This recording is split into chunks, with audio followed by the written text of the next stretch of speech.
I am Pam Thompson, which it says that right there. And I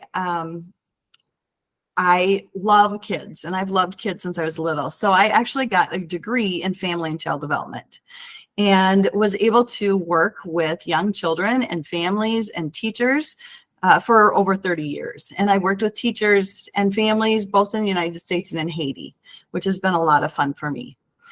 In addition to my job, I also have two of my own kids, and they are 23 and 28. And I have had the privilege of helping raise two other girls who are now 19 and 22.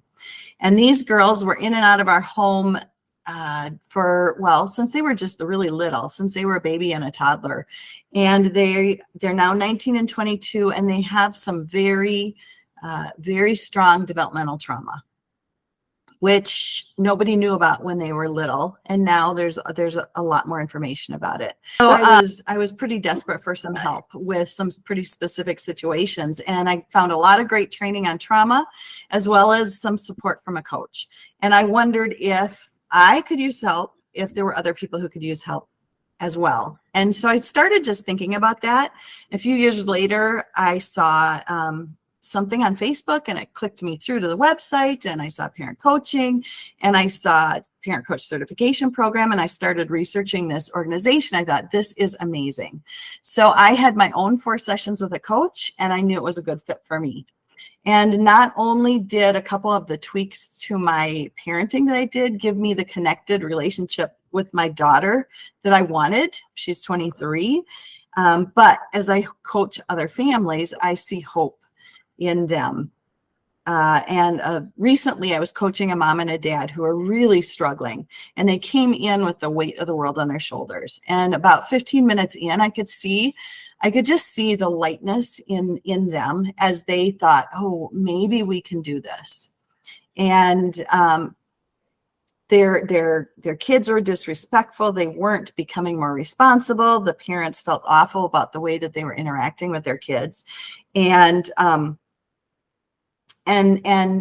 after hearing a little bit and going through a little bit, they felt like they maybe could make some changes. Now, of course, changes don't happen immediately. There are some in our mindset that we can change pretty quickly, and I'll go through that a little bit, but I'm still coaching with them. And we've done 2 sessions, and we're still working through stuff. So they have hope, but it's still tough. So I'm going to start with giving you a situation that could be a typical situation. And this actually came from a family that I coached. And they shared a few weeks ago that they struggle with their kids in the morning on a regular basis, which is pretty typical.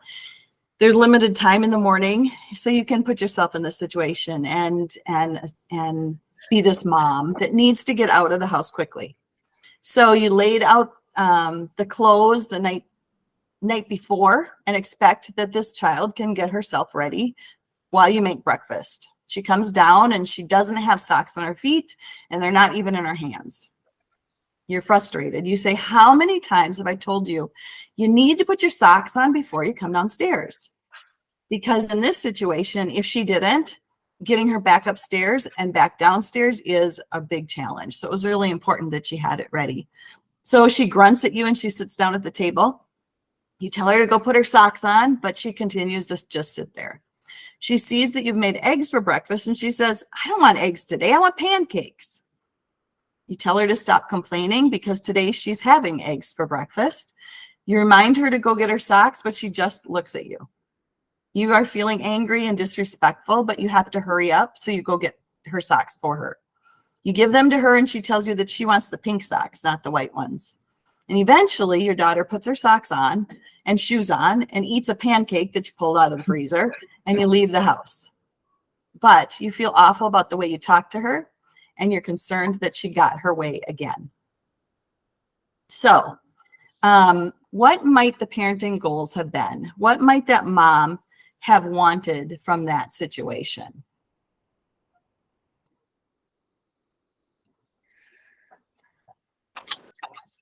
Is this like answer? You want us to answer?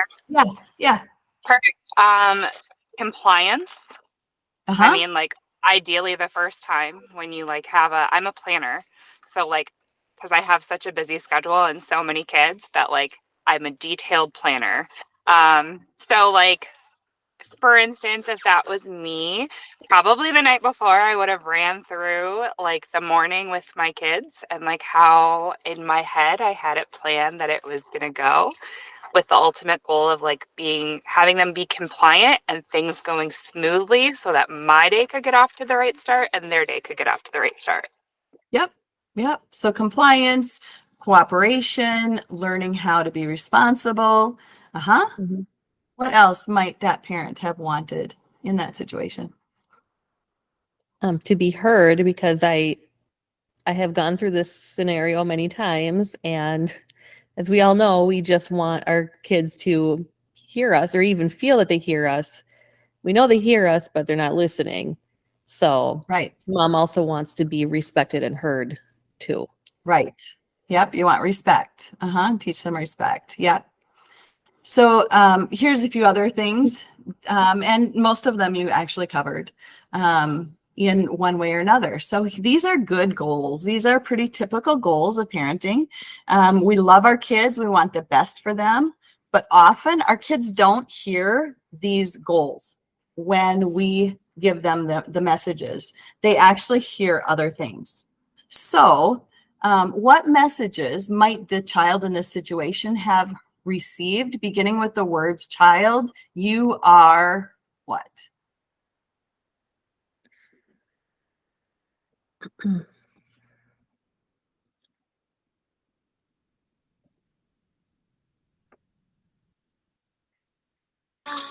you repeat that? What? Could Messages you repeat? Yep. might that child have received from the Mhm. parent in the situation. So, child, you are lazy. Yeah, Child, lazy, wrong. If I'm getting frustrated and they can see it in like my tone or my face, like you're a disappointment even. I suppose they could also see that they're winning if they're going for a struggle session. Yep. Yep. You're in control of me. And actually, this is the bottom. You're responsible for my feelings. You're in control of what I do. Mm-hmm. Yep. Mm-hmm. So there's a few others, not the messages that that parent meant to send. Mhm. But that's often what the kids hear. So why is there that disconnect? And there's a few different reasons. First is resentment. So if my kids just got ready on time, or quickly, I'd be on time to work. Mhm. Or if my kids didn't ruin things, we'd have money to spend on a vacation. So there can be some resentment as a parent. Another one is the stress of being a parent. It's hard being an adult, it's hard being a parent, and sometimes our stress affects us and them. Also, there's the future. And this to me is one of the biggest ones I think that we as parents have. If my child can't even get their socks on in the morning, how are they ever going to have a job? Or they're going to have a house someday. My daughter's going to be a wife. How's she going to do that? How's she ever going to be a mom? And so we project these things into the future and we're afraid. And then we become more controlling and our kids respond to that controlling. And of course, we don't know what else to do. So this just happened yesterday. The same thing happens today. I don't know what else to do. So I do the same thing and get the same result. So what else do we do? Right? So those are some of the reasons that there's a disconnect between the goals we have and the messages that our kids get from us. So if you were to think about some of the messages of grace and truth that you want to make sure that your kids believe and hear from you, that are, child, you are, what do you want your kids to learn from you or hear from you and believe about themselves? Can you guys hear me? Mm-hmm. Okay, yes, I got it working. Yeah. I'm always just kind of reassuring them that, they're a child of God, Mhm, and that no matter what they do, I will love them. mhm. And I love no God matter what. always calls us to forgive. So when somebody says, I'm sorry, sometimes you just still need some space to cool off, and you're like, okay, thank you for apologizing, but I just need a few minutes. Just give me a few minutes and I'll come talk to you when I'm ready. Mhm. Like if you got hurt or somebody else got hurt and they were upset. It's just one of those things where you are valued. And I do accept your apology, but I just need a minute, or it doesn't matter what you do, I'm still going to love you no matter what. Yeah. Yeah. Such an Nothing can important take my message. love away from you. You can't do anything to take my love away from you, Yeah. is, the message. Yeah. What other Well, messages? well, can I I love ask a that you question? said, oh, go ahead. Sorry, Amanda. Go ahead. No, you go, Jenna. Well, I just had a question. When there's this disconnect, is part of it because as adults, we are used to talking with other adults and having other adults understand us from our own perspective, whereas with kids, they're not understanding it because they don't have the experience of the world. So, like when I'm talking to my 4 and 5-year-old, I'm going to be having to talk to them a lot differently than if I talk to another 38-year-old. So there can be that Sure. disconnect where a lot of adults aren't remembering what it was like as a kid and what kind of understanding they need to have in order to talk with kids. Yeah. Yeah. Also, sometimes our behaviors don't give, even to another adult, might not give the message that we think we're giving. Oh, for sure. So, but yes, kids, I just recently heard a statement that kind of fits in here. Kids are great observers and really Mhm. poor interpreters. Mhm. And that kind of goes with that too. Okay. Yeah. Hmm. Yeah.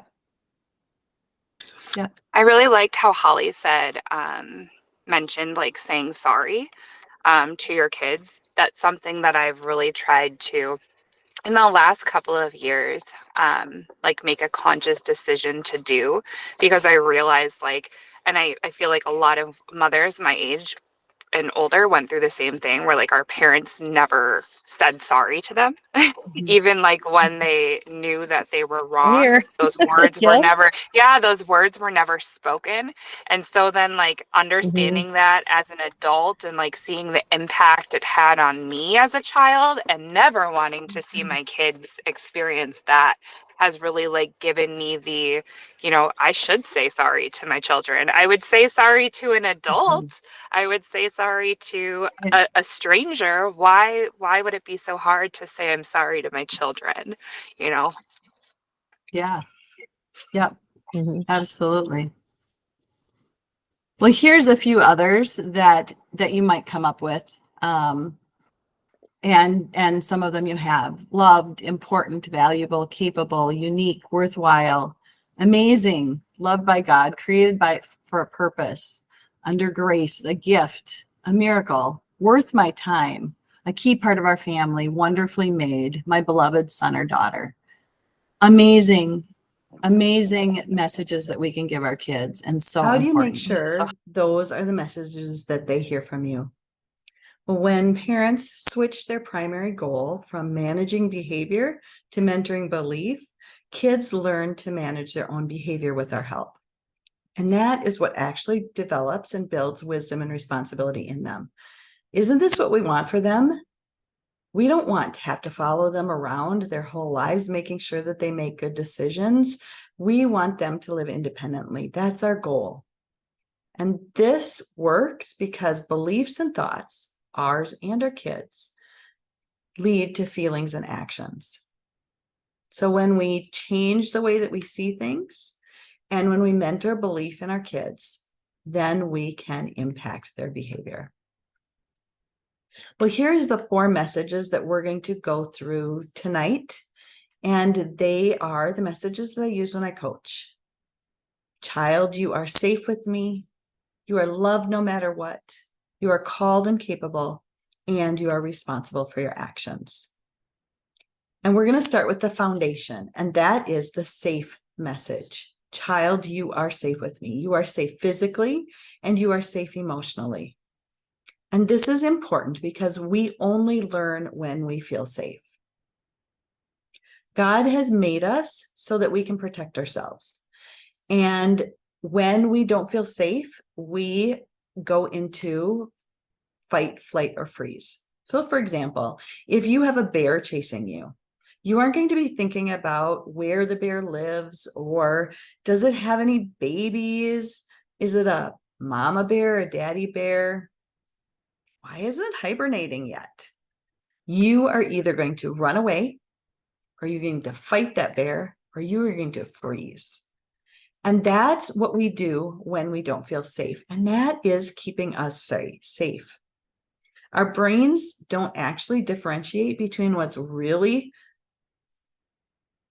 dangerous and what we feel like is dangerous. And so we act the same way.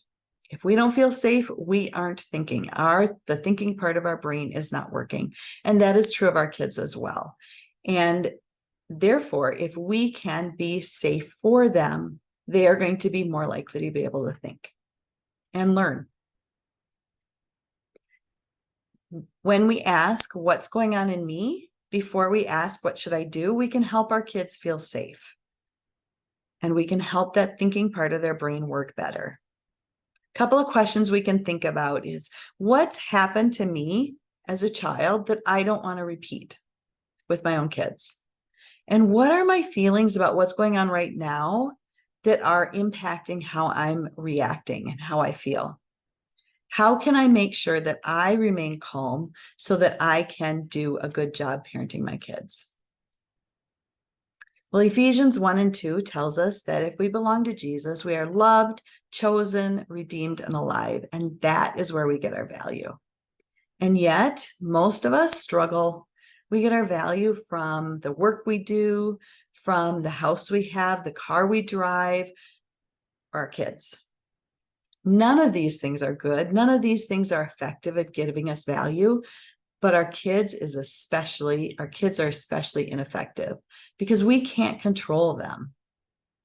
And as we try to control them and make them act good so that we feel valued, they either typically become more passive or they fight against us. In addition, it's a big weight to put on our kids that they are our value, that they are where we get our worth. So a good question is, how can I be okay even if my child is not okay? And how can I be okay even if my child's behavior is not okay? Out of my strong foundation of knowing who I am, my kids can feel safe. As adults, we're typically fast, loud, and large in comparison to children. And even with our older, bigger children, we still have an authority over them that can cause them to feel unsafe. So here's a few ways that we can be slow, we can be low, and we can listen. I can calm my body. I can take some deep breaths. I can say a quick prayer. I can take a break if I need it. That's going to slow me down and help me think and calm down when there are tough situations with my kids. I can get low. I can get to my child's level. I can use a quiet and calm voice when it's appropriate. That helps me be low. And I can listen first to God. God, please give me wisdom. God, please help me see my child the way you see them. And then how can I listen to my child? What is going on in them that is causing them to act this way? Behavior is communication. And so how can I understand their situation so that I can help them even better? I love this example. This is an example of a mom who struggled with her anger. And so she would get big.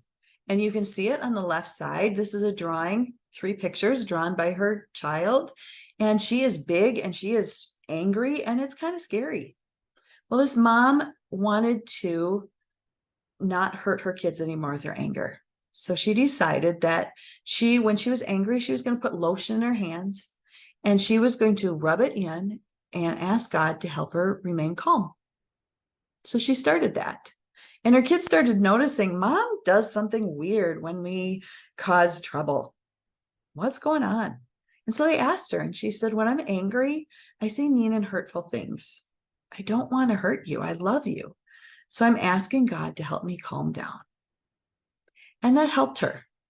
Well, eventually, not only did her children learn that she was safe for them, but her children learned that they could do that as well. And they started, when they felt angry and upset and dysregulated, they started to go get the lotion and do it themselves.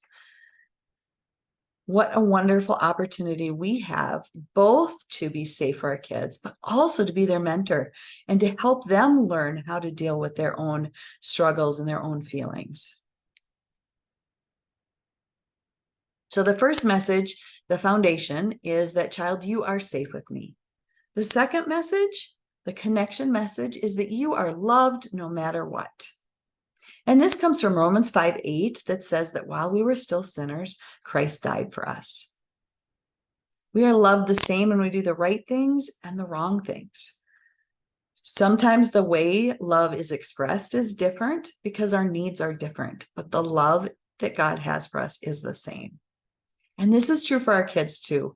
We may know this, but do our kids know it? Do they feel it? Do they feel like they're loved no matter what? Because when we are loved no matter what, when we know we're loved no matter what, there's a lot of things that we can do much better. So how do we express this? How do we connect with our kids? How do we show them that they're loved no matter what? And how do we do that in easy times and in hard times? Well, parenting is hard, and there is a lot of opportunity for our kids to misbehave. And misbehavior actually is not a bad thing, even though it's something that we are always trying to change. We always want our kids to act good and to learn. But there's a few reasons. First of all, behavior is communication, as I just mentioned. And when we see our kids misbehaving, we can think, what's going on in my child? Why are they acting this way? And we can learn about our kids. The second is it's an opportunity for kids to learn. That's the way we learn, is by making mistakes. So when a child doesn't know how to ride a bike, we teach them how to ride a bike. When they don't know how to read, we teach them how to read. When they don't know how to swim, we teach them how to swim. When they don't know how to do math, we teach them how to do math. When they don't know how to behave, most people would answer there, we punish them. We give them a consequence. But our kids need to learn. A lot of times their misbehavior comes because they don't know or they can't control their behavior. They need opportunities to learn. And we'll get into that next. One of the things that I love to do with kids who are struggling is to offer them empathy. Now, empathy feels like we're giving in, but empathy is not giving in. It is not saying what they're doing is okay or that we agree with what they say. Empathy is giving understanding to our children or anyone else. Anytime somebody is going through a difficult time, if we can offer them empathy that responds, that ends up with a response of authentic agreement, that offers an opportunity for us to connect with our kids. They understand that, they know that we understand them, and that feels so good. So an example, it's hard to share with your brother, isn't it? Yeah, it is. Or, ooh, it's really frustrating when you get homework on the weekend, isn't it? Yeah, I didn't want homework this weekend. I wanted to hang out with my friends. So we can offer empathy. We talked about the first message, foundation, you're safe with me. The second message is our connect message, you're loved no matter what. The third message is our coaching message, you're called and capable. Ephesians 2:10 says that we were created to do good works. We and our kids are called to be a blessing to others. God's given us the skills that we need to do the work he has called us to do. So what are the skills that we can affirm in our kids? And what skills do we need to help them learn? Did you know that most skills often first emerge in our misbehaviors? We can look at the things our kids do wrong, and we can see some of their gifts that we can affirm. So for example, lying is not good, but there's skills that it takes to be a good liar. You have to have a good memory, you're creative, and you probably care about what people think. As parents, we can affirm the skills while at the same time teaching our kids to use them appropriately. And here are a few other ways that we can build wisdom in our children, help them learn responsibility. The first is that we have a lot more knowledge and wisdom than our kids because we've been alive longer. So how can we help them solve problems? How can we mentor them in learning? And one of the things that we can do is solve problems together. And we can say things like, oh, I wonder what might happen if, or I wonder how we can, or how can I help? What do you need from me to? And we give them the opportunity to practice and then support them when they need our help. The second thing on this list is to offer 2 you can choices. You can wear the blue socks or the green socks. Would you like to put your books in the closet or on the shelf? Do you want beans or broccoli for supper? Do you want to start your schoolwork today with your math or your history? And that puts some boundaries around our children, which helps them feel safe, but it also helps them to learn how to make wise choices. It's a great skill to have. The third on here is to ask thoughtful questions. And this can be done in many different ways. We have wisdom and we like to impart our wisdom on our children, to our children, but often they don't listen. They don't hear us when we lecture to them. But questions build wisdom. And so we can ask thoughtful questions. It can be in relationship. It can be helping them to make decisions. It can be lots of different ways. But here's one example. Your child asks for candy before supper. And you want to say, are you crazy? When have I given you candy right before supper? Well, we'll start at the beginning. We'll start with, you're safe with me, with the foundation. And I need to control myself. I need to calm down. I need to realize that this is frustrating for me because I feel like I'm being disrespected or what my child hasn't learned anything. So I need to calm myself down. Then I can go to the connection. Oh, what kind of candy would you have if you could have anything you wanted? Oh, I like that kind too. Here's another kind I like. So you can have a little conversation and connect. And then you can move into the asking thoughtful question. Now, you probably want to also, in the connection, think about, why is my child asking for candy? Are they hungry? It's right before supper. They might need something to eat. Are they looking for a reaction from me? What is the reason? So you can ask a thoughtful question. You could ask, what is our rule about candy? Oh, you're right. We have candy after supper. Or, it sounds like you might be kind of hungry. What are some things that you could have to eat that would be good for you? And you can help them make some wise choices.